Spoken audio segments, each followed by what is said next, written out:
সফলতার গল্প সবাই শুনতে ভালোবাসে। কে কত বড় হয়েছে, কে কত টাকা আয় করেছে, কে কত দূর এগিয়ে গিয়েছে, এসব গল্প খুব দ্রুতই কিন্তু ছড়িয়ে পড়ে।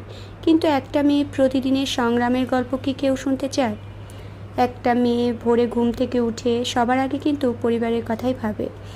সকালের নাস্তা, ঘরের কাজ, সন্তানদের দেখাশোনা, পরিবারের সদস্যদের প্রয়োজন, সব কিছু সামলাতে সামলাতে কখন যে তার নিজের সময়টুকুই হারিয়ে যায় সে নিজেও কিন্তু বুঝতে পারে না।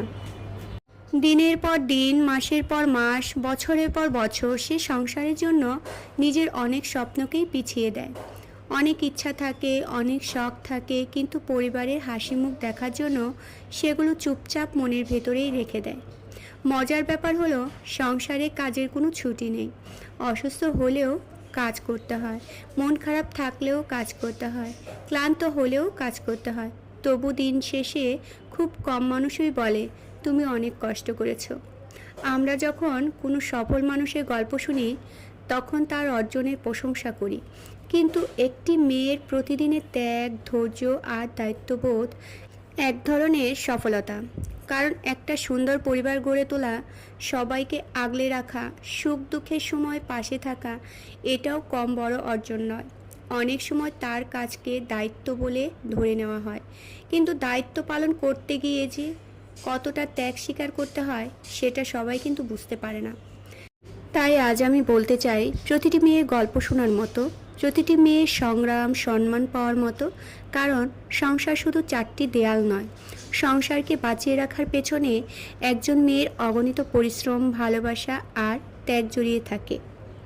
সফলতার গল্প সবাই শুনতে চায়, কিন্তু একটি মেয়ের নীরব সংগ্রামের গল্প একদিন সবাই শুনুক। কারণ সেই গল্পের ভেতরেই লুকিয়ে আছে সত্যিকারের সাহস, ভালোবাসা আর জীবনের সবচেয়ে সুন্দর অধ্যায়।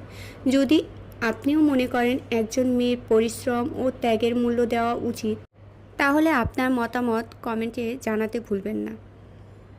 হয়তো কোনো সংবাদপত্রে তার নাম ছাপা হবে না, হয়তো তাকে নিয়ে কোনো পুরস্কার বিতরণী অনুষ্ঠানও হবে না, কিন্তু তার পরিশ্রমের ফলেই একটি পরিবার সুন্দরভাবে টিকে থাকে। একজন মেয়ের অবদান অনেক সময় সংখ্যায় মাপা যায় না, তার ভালোবাসা, ধৈর্য আর ত্যাগের মূল্য কোনো পুরস্কার দিয়ে পরিশোধও করা সম্ভব নয়। তাই আজ আমি পৃথিবীর সব মেয়েদের প্রতি সম্মান জানাতে চাই, যারা প্রতিদিন নিজের কথা না ভেবে পরিবারের কথা ভাবে, যারা ক্লান্ত হলেও দায়িত্ব থেকে পিছিয়ে যায় না, যারা চোখের জল লুকিয়ে রাখে। মা, বোন, স্ত্রী কিংবা মেয়ে যিনি নীরবে পরিবারের জন্য অনেক কিছু করেছেন, তাহলে আজই তাকে বলুন তোমার পরিশ্রম আমি দেখি।